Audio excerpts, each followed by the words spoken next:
Ladies and gentlemen, welcome to the fan takeaways from the game yesterday against the Tigers at the G. Send your thoughts via the Instagram stories immediately after the game and you jump on this show. It's time for all things black and white.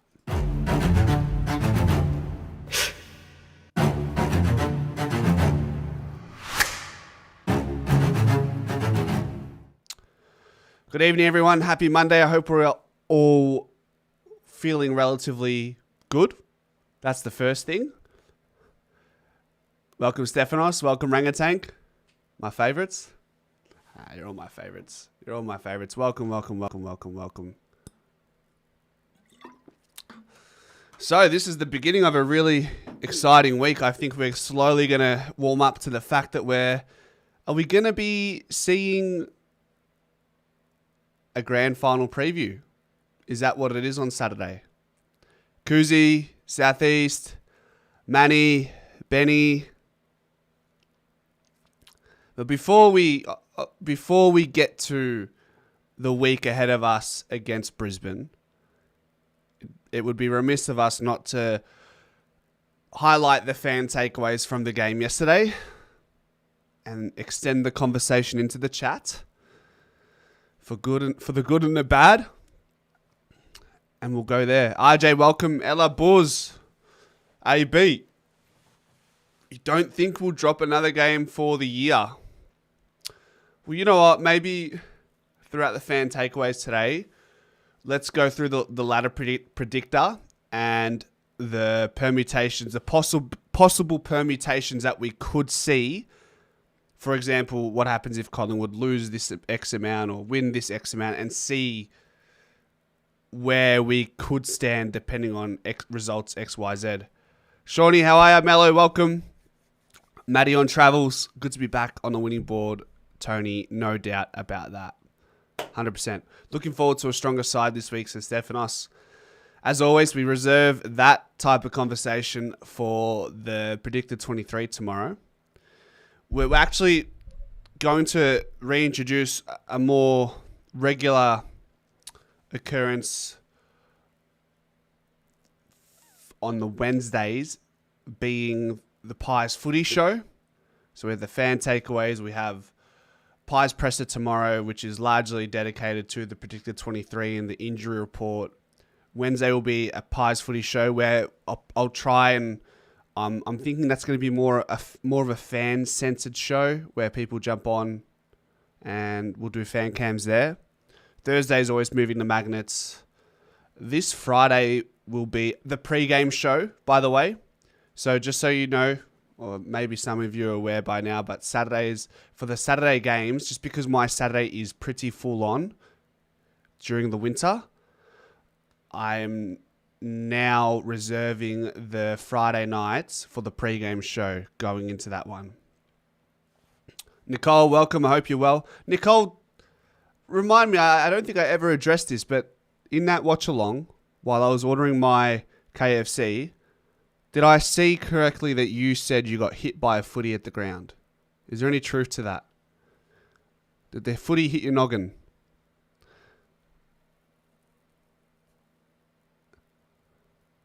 So that is the new weekly schedule. So one additional show. If the 4 or 5 that we have already isn't enough, we've added another one. Because why not? Let's get into this fan takeaways segment. Yes, you did get hit on the head. Well, I hope you're okay. You're here, so no concussion symptoms, no Nathan Murphy in sight. Mark, welcome, my friend. Brisbane's midfield must be stopped and Pies midfield need to step up and help. Nick Daicos. Fan takeaways number 1. Plain and simple, Nick Daicos for the Brownlow. For me, or for mine, there's probably 2 or 3 players in the running for this medal right now.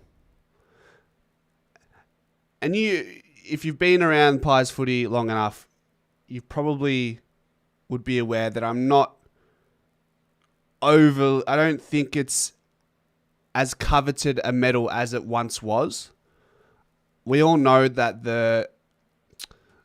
the award system is flawed because it's adjudicated by the umpires who are trying to first and foremost adjudicate the game, which they struggle to do on its own.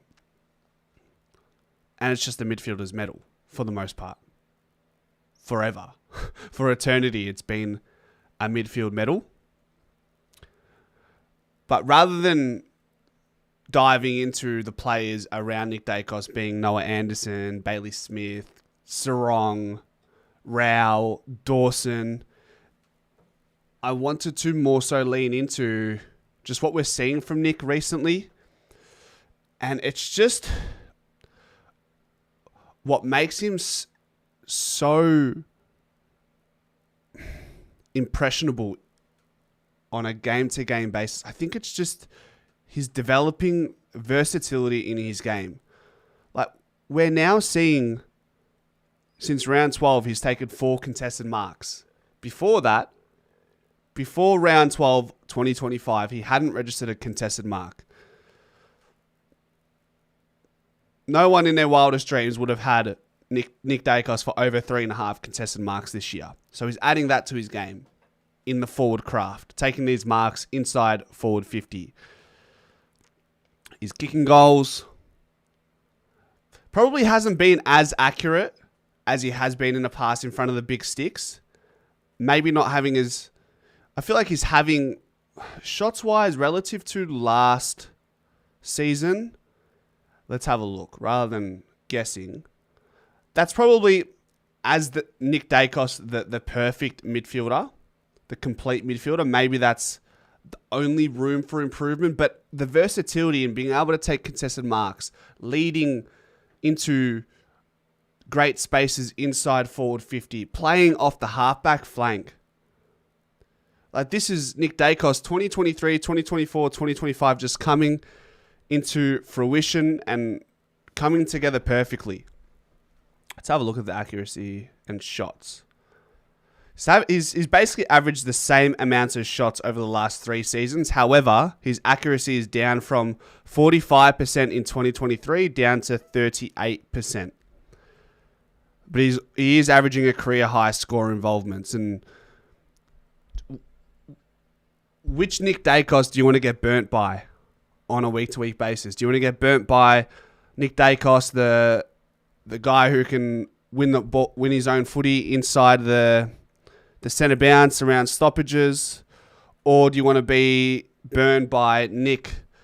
What was it? Burned by 1,000... What's the same? Burned by 1,000 or killed by 1,000 cuts? Help me out in the chat. The halfback flank version of Nick Daicos. Or do you want to risk letting Nick Daicos settle in the forward line and clearing it out and just beating his players off the mark with his speed and his IQ as well in the forward 50? So that was just the Daicos for Brownlow fan takeaway off Instagram. Just gave me a nice little opportunity to expound upon what we're witnessing from Nick Daicos and the player he's becoming. How old is he? How old is Nick? 22 this year, and he's probably going to win a Brownlow at the age of 22. Should have won in his second year. Could have won in 2024. Third time lucky, anyone? Are we seeing Nick Daicos benefiting from high training loads now? Well, not this week, but the week leading into the game against Fremantle. He actually didn't really train all too much. He's been managed. Death by 1,000 cuts. Thank you, Matty. Appreciate it. So I don't think Nick has necessarily been prescribed the same amount of training loads that our players have over the last couple of weeks. Yeah, I did hear that from where did I hear that? Was that when Strawny was doing the roaming Brian segment where Nick said Peter, his dad, said we need to see a kick from you on your left foot. It's perfect timing because I made the observation at training last Thursday, and I don't know, you can have your guess or stab in the dark at it, but I thought with Nick's training on that Thursday, and I've noticed it in times gone by, but he exclusively just used his left foot for that training session on Thursday. No, I would say 90% of his kicks were on the left foot, and I say 90% because I just want to be mindful that maybe I missed a couple kicks that he used with his right boot. Is it because they're managing a hip flexor? Because he kicks the ball so much and he's such a high... He has so much...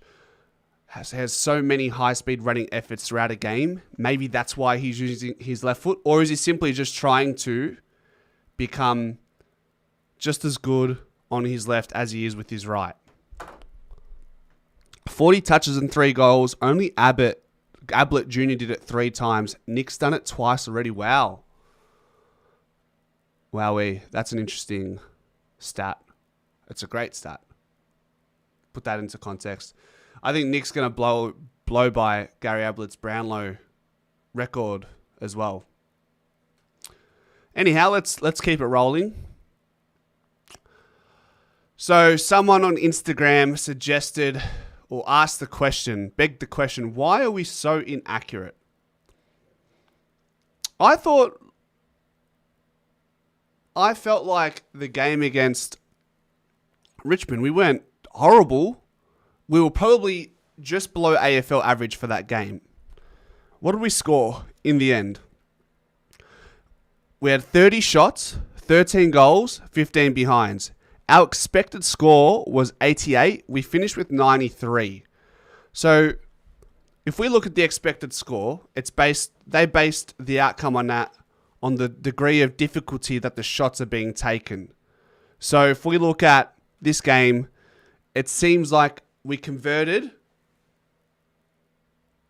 around the amount we were expected to make based on the difficulty of the shots. However, if we go to... Let's have a look at the Gold Coast game. I don't quite remember how I would assume that's a game where we had a lot of misses, and that's a game where our expected score may be lower. Our expected score will be higher than what our true score was in the end. Let's see. So the expected score for the game against Gold Coast was 77 points. We actually finished with 63. So that, for me, that is an inaccurate game. But I'd probably say that the game against Richmond, in tough conditions, mind you, very wet for the most part of the game, I think that's an acceptable standard to walk away from. So, we do kick to the pocket. You know, in a game like the game what we have had against Richmond, tough conditions, there was a lot of boundary play, wasn't there? There wasn't a whole, from what I saw and what I could remember watching the game yesterday, there wasn't a lot of corridor use.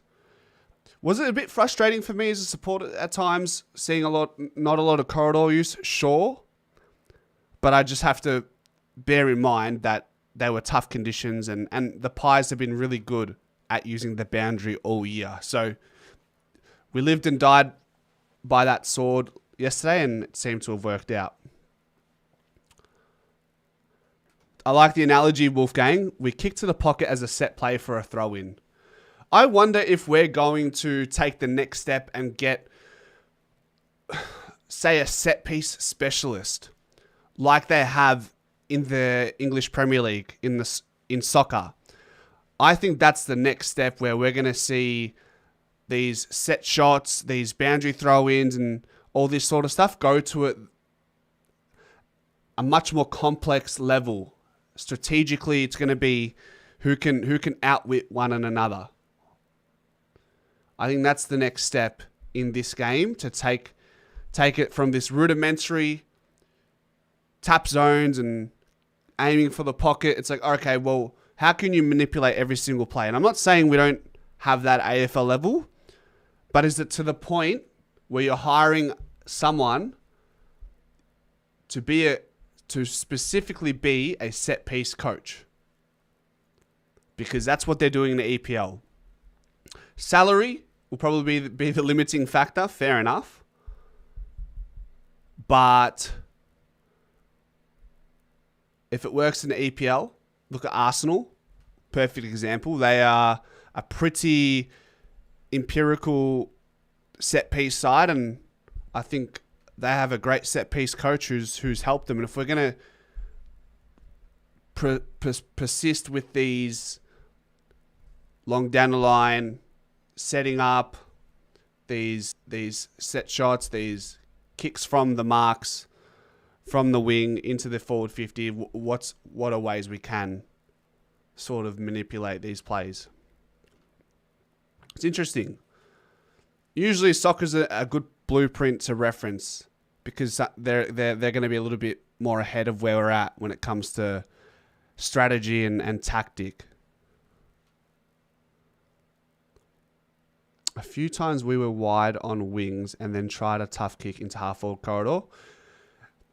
So that's a pretty common strategy for most AFL teams, AB, I'd say over the last 3-4 years, where you act as if you are going to the wing long down the line, but just to throw the opposition off, that kick veers corridor a little bit more to throw off the opposition. And if Collingwood are doing that, which they do at times, they're very aware and they're very cognizant of when that kick is going to happen. So they're not dumbfounded or they're not unexpected. They're not reacting to the kick going corridor. They recognize that there's a sign language, or they know when someone's going corridor. They will read that. So just variety, throwing a spanner in the works. All right, moving on. Another comment on Instagram was, we miss Jeremy Howe badly. Now, how far into this conversation do we want to go, guys? Because this conversation isolating Jeremy Howe probably needs to extend to players like Charlie Dean, Billy Frampton, and Darcy Moore yesterday. I think a lot of you can acknowledge that Darcy wasn't great yesterday, and he's had a tough last couple of weeks. I just don't subscribe to the idea that your captain needs to depend on other players to be the player he wants to be as a captain. That's how I feel. I can let it slide if you don't agree. That's fine. But it's like with Nick, he's versatile. If someone's missing, sure, Ned Long might enable him a little bit more, but is he entirely dependent on whether Ned Long plays? No. He does what he does regardless of who is on the field with him. It's complimentary to have Ned Long. It should be complimentary to have Jeremy Howe, who's bloody 63 years old. He should be complimentary to Darcy Moore. So I've said it anyways. I've said it all year. Jeremy Howe is by far and away our most important defender. I wouldn't go far to say without him we don't win a flag, but gee whiz, will that become a difficult task without him. So I'm hoping he gets back on the field and also stays on the field. Watching him at training last week, he was doing some high-speed efforts. He was doing marking on leads. He was scooping the ball from the ground. So I think he is almost a certainty to come into this week. I would be surprised if Jeremy Howe is not available for the game against Brisbane, from what I've seen. I think he's ticked the boxes. And all he will need to do this week is just simply get through the sessions.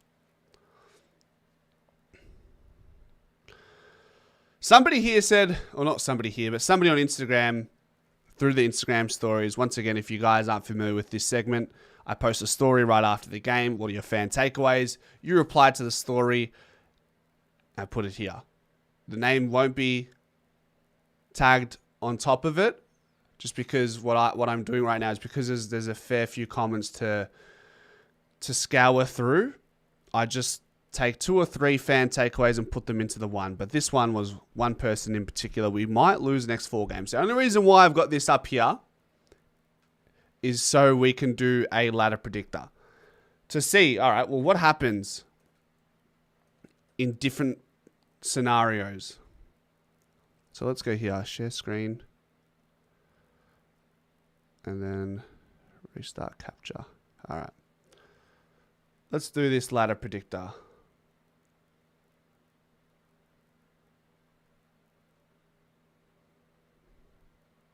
My ladder or predictor? All right, so this is, what's this? I think this is something I did. Can I reset? Reset all. Okay. Dean played his best game against VFL team. Yeah. you can only play with what's put out there against you though. True. But does he survive with Billy Frampton and Jeremy Hale available? Probably not. What did Manny say? Nicholas is long. We might. Who can't work that out with the dumb comment? He already cost us each game. My concern is if Darcy Moore tries to play one-on-one on Thilthorpe, it might get ugly and cost us. Well, I have great solace and confidence in someone like Billy Frampton, who was exceptional against Taylor Walker and Thilthorpe throughout that game at the G. Anyways, all right, let's have a look at this.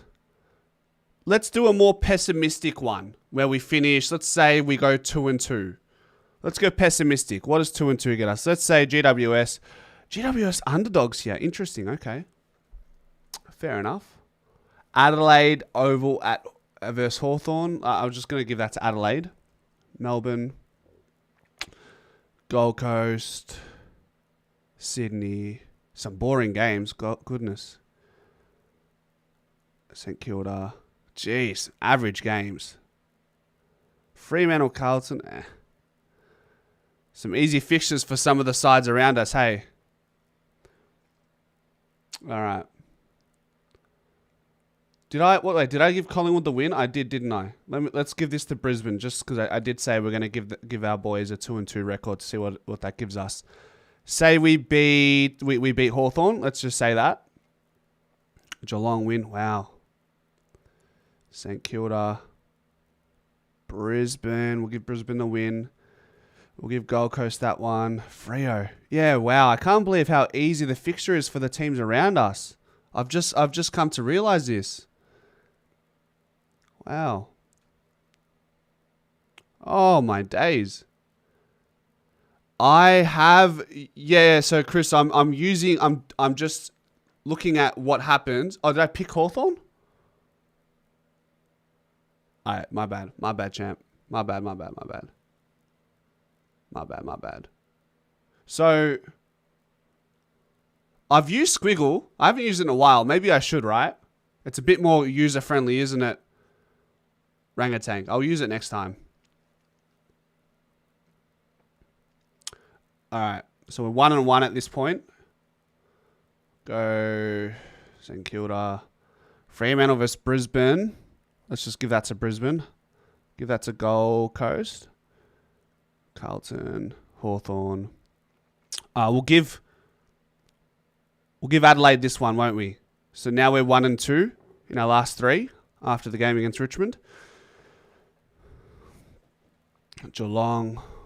I mean, this is a danger game. Like, this is just assuming the teams around us go really well. Okay, so there's a lot of variables that can happen with this ladder.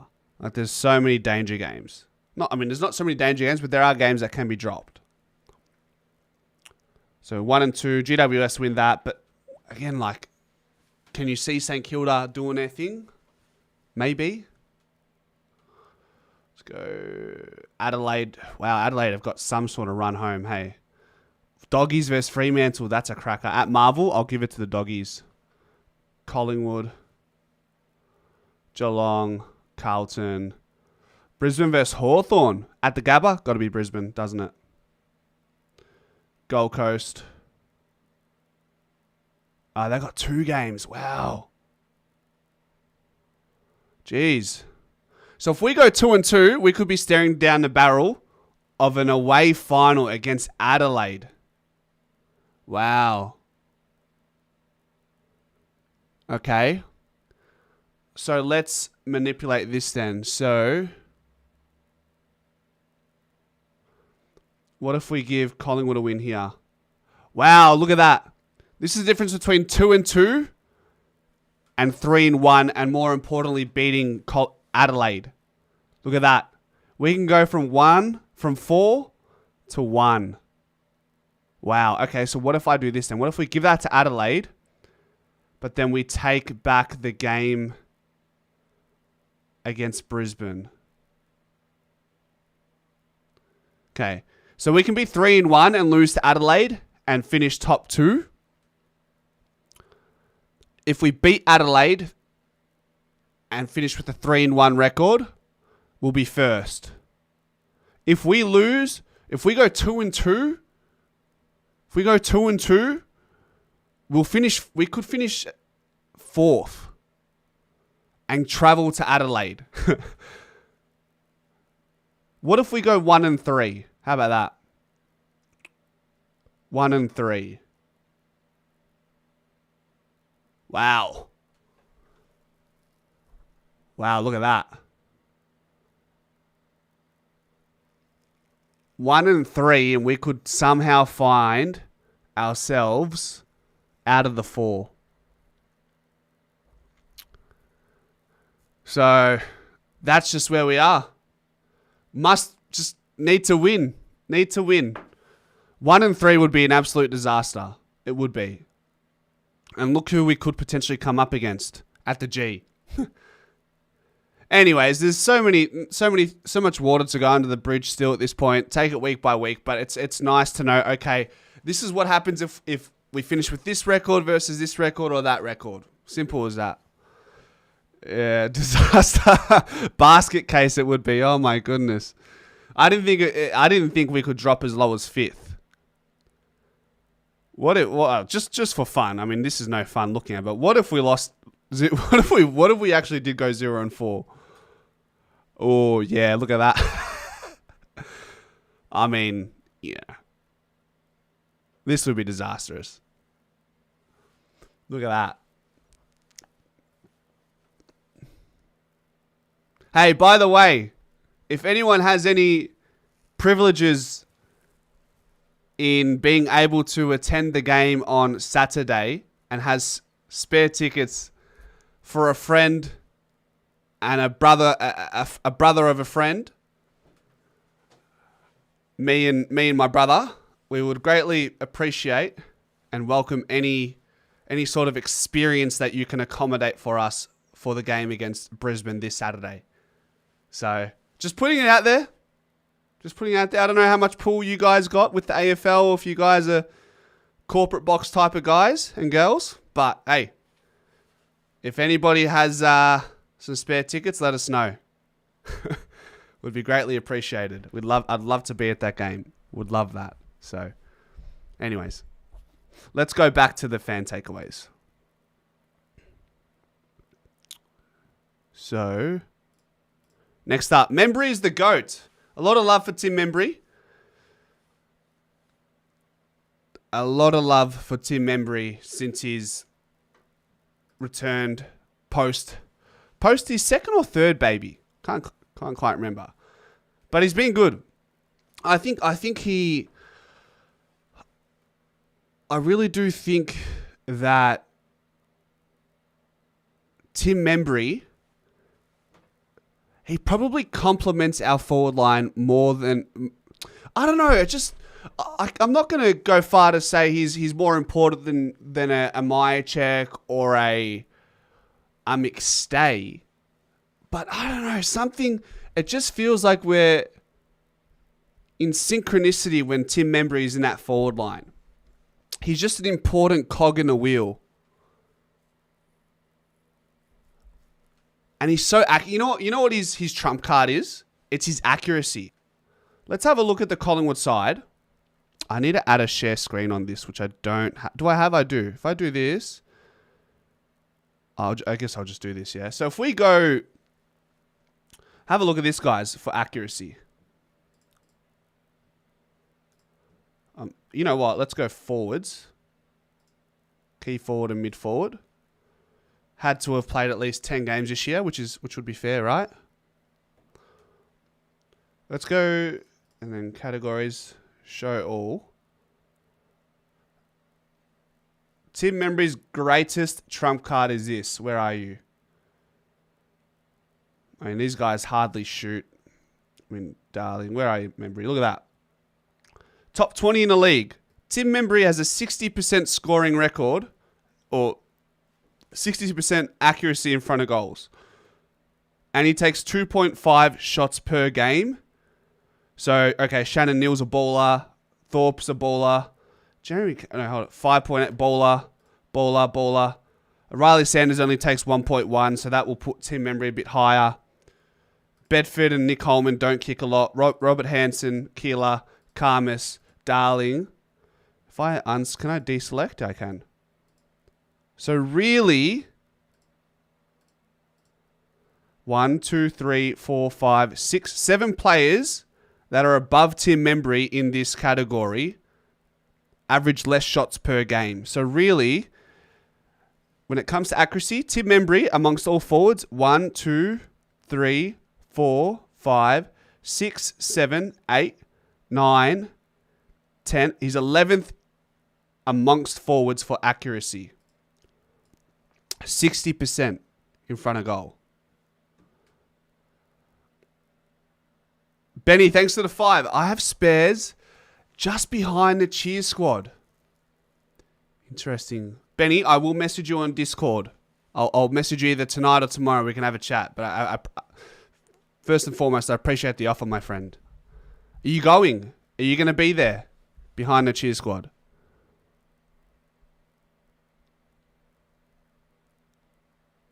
Just catching up to see if there's any comments here. I mean, there's a bunch of comments, obviously. Has Membry ever played in a winning final? St Kilda have hardly played finals while Membry's been around.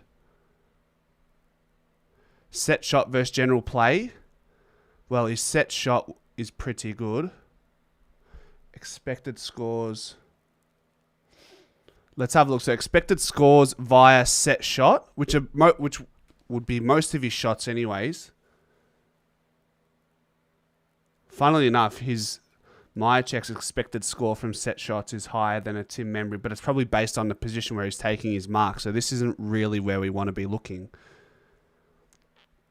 Yeah, they don't break it down. I'm pretty sure if I do this, guys, this website has a really cool feature. If I go here, I get to see the shot chart of Tim Membry, I'm pretty sure. It should be here somewhere. Player rating. No, I don't know where it is. Shot chart, look at this. How cool is this? So, we'll go Collingwood. Here we go. Have a look at this, guys. What do you make of this? So, goals, behinds, and no score. So, we've only had 1, 2, 3, 4, 5 shots that have not registered in a score this year. How many shots has he? He's had 26 goals, 12 behinds, 5 no scores, 60% accuracy, expected score. So that's like his average score per shot, and which is above his expected score, which is mean he's performing above expectations. Shot type, set position, pocket. There you go. Look how much it breaks this down. So he's had 23 shots in the corridor, 16-7. He's had 20 shots from the pockets, 10, 5, and 5. Quite interesting, isn't it?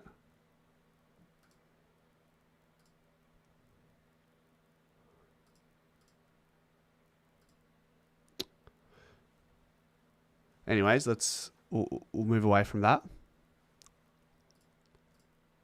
So that's Membry the GOAT, huh?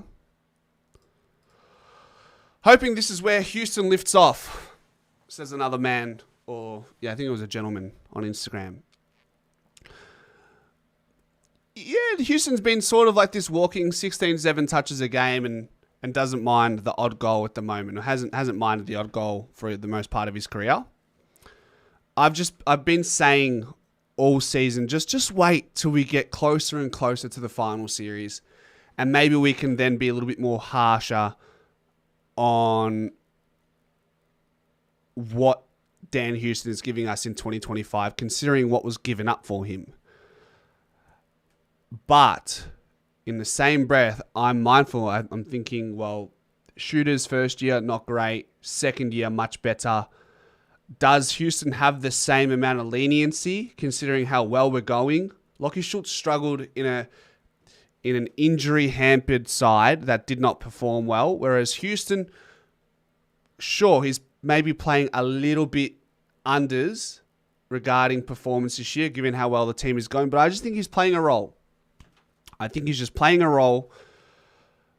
Fly said in the post-game press conference yesterday, they're trying to find ways to get the ball in Dan Houston's hands more. And the reality is, yes, he's an All-Australian and whatnot, but there is that time that it takes to gain the respect and trust of the players around you. Until that happens, and so you just don't know how long it takes for that to click in. But when it does, he'll be right back there averaging his 20, 22 touches a game and averaging 5-6 score involvements per game. It will happen. But I think he's also developed some defensive craft this year. More defensive craft. Yeah, he's a role player here. Exactly, Ben.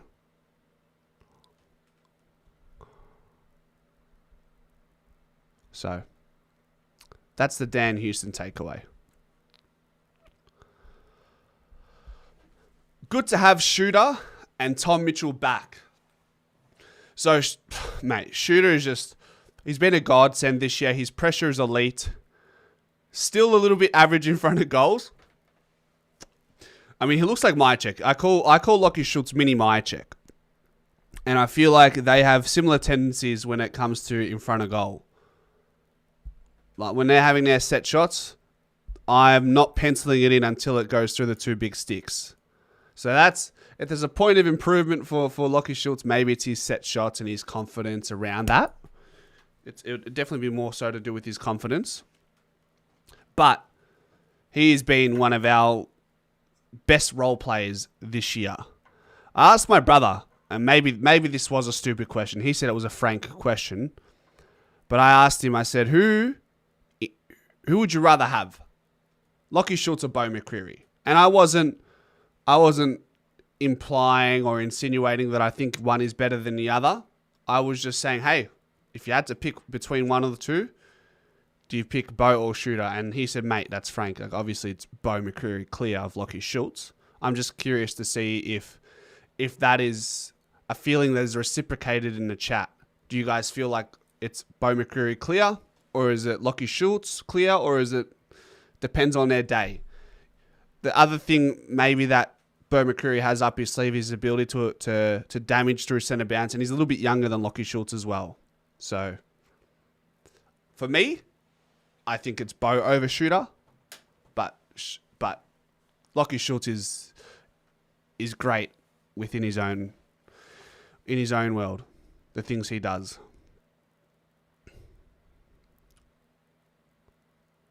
Yeah, Dom. Well, Beau bloody nearly won us the game off his tackling against Fremantle. That's for sure. 15 tackles. Should have got more free kicks, 4 inside 50 with those tackles that he applied. Hard one. Beau clearly has speed to burn. Beau is genuine A-lister, just needs to get his body right in continuity. Beau in the middle, but Schultz up forward. Yeah, I can vouch for that AA. I'd say, yeah, Beau, because I don't like this choice. Come on, guys. I won't, I won't hate you for it. Either way. Whichever way you lean, that's cool. No dramas. Need to be paid more. All right, we'll move on. Oh, we didn't talk about Tom Mitchell in this fan takeaway. So, look, what has Tom Mitchell done? He's simply thrown a spanner in the works for selection. Fly said in the post-game presser, he said he prefaced the conversation of who fits into the midfield. He said, look, if we put injuries and all that other stuff aside, he said somebody's going to miss in that midfield group. He didn't put any names to it, but he's clearly implying that it's probably going to come down to, it just has to come down to Ned Long and Tom Mitchell, really. If he says someone is going to miss in that group if there are no injuries, which means if De Goey is in that picture, someone's going to miss. But Tom Mitchell has taken a really a strong position after that game. Yes, it was Richmond, and he did the same thing against Carlton. But you know what I liked from Tom Mitchell against Richmond? I think there were a couple times, yes, he had a couple long errant hand passes, and he's guilty of sometimes just grabbing the ball and literally kicking it off one step and booting it to gain meterage, but not necessarily hitting a target. He does that. Understand that. But what did I like about Tom Mitchell? What do I already like about Tom Mitchell? He's a little bit of a connector. He always finds that little 15 to 20 meter pass. He's always available for that.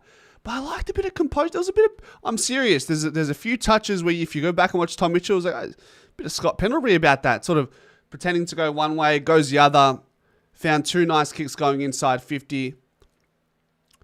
I think it's going to be a tough decision. Anthony, can you please explain a narrative that Titch and Long can't play in the same side?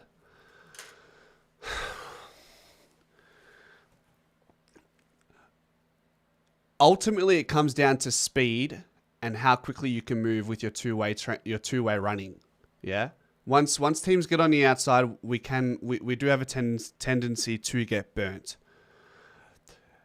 For now, most of us, and the conversation coming out of Collingwood is they can play together. But we've seen that against Richmond and Carlton.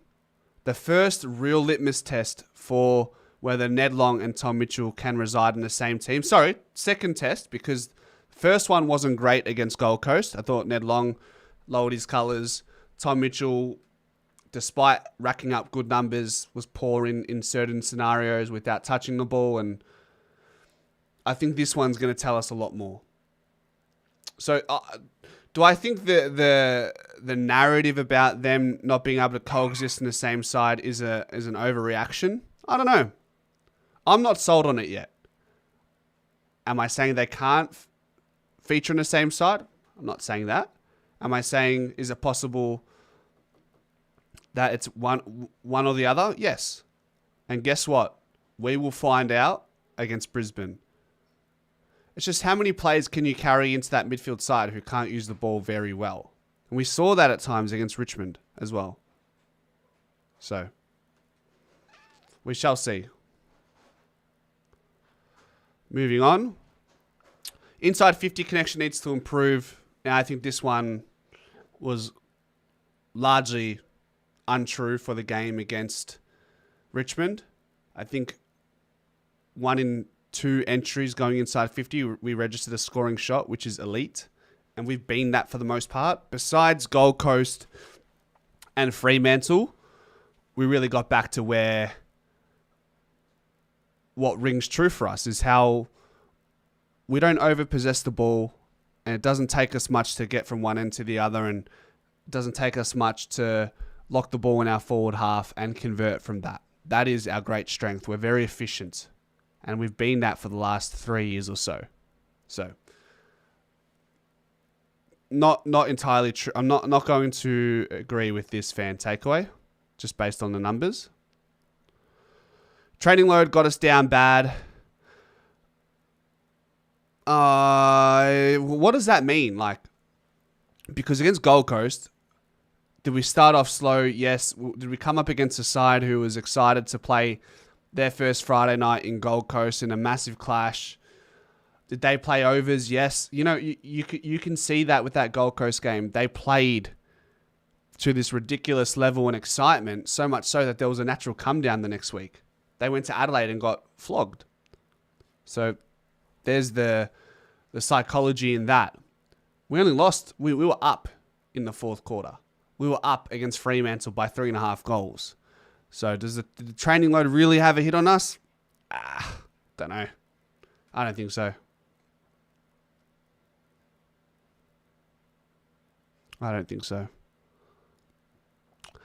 Dean was reliable. I think this is from you, Benny Zero. You were the only person who mentioned Charlie Dean. He was reliable. I think this was his best game for the club.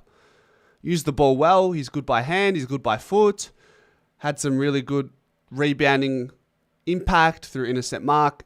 Equal team high, 10 intercept possessions alongside Isaac Quaynor. He was better than Darcy Moore, but Darcy Moore had probably more of a difficult task on hand with Noah Bolter compared to Jonty Fall or Thomas Sims. Does he keep his spot because of that? Probably not. But he's going down. He's not going down without a fight, which is what you want to see. Anyone that wears the black and white, they're not going to submit to this narrative that his career is over. Whether that's true or not, let that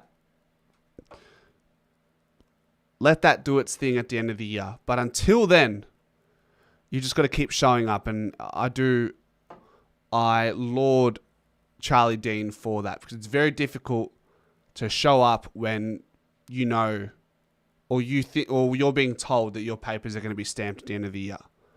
So while he may be delisted, he's got to think, look, I'm not getting delisted. Or if I get delisted, let me put my best foot forward so I can show other clubs that I'm worthy of another opportunity at a different club. Do I think Frampton is ready? Yeah, get him in. I don't like Frampton playing in the VFL because it gives him a chance to scoop down to their level and affects his confidence. He fell over less in the wet than he usually does. That's just an element of composure in players that lose their feet consistently, and Charlie Dean is a criminal for that. It's composure. He doesn't have that yet. Handball happy. Maybe somebody probably said this because we had 70 more disposals than what we typically average, but when it comes to kick to handball ratio, it's right on par. So for every 1.5 kicks, we average a handball, somewhere around that mark, and that was the same case for the game against Richmond. Maybe we're handball happy in wet conditions. Maybe I can somewhat agree with that. So that is that. Anyways, ladies and gentlemen, I'm going to go to the sauna because it's nice and cold, and there's nothing better than a sauna at this time of the year. So sauna, spa, jump in the cold pool, come back into the sauna. Not that you guys care, so I'm going to go and do my thing. But thank you for sticking around for the fan takeaways, guys. We'll see you tomorrow for the Pies Presser. You will see, and hopefully we should hear of an injury report from the club, and then that will tie into the predicted 23. As always, go Pies.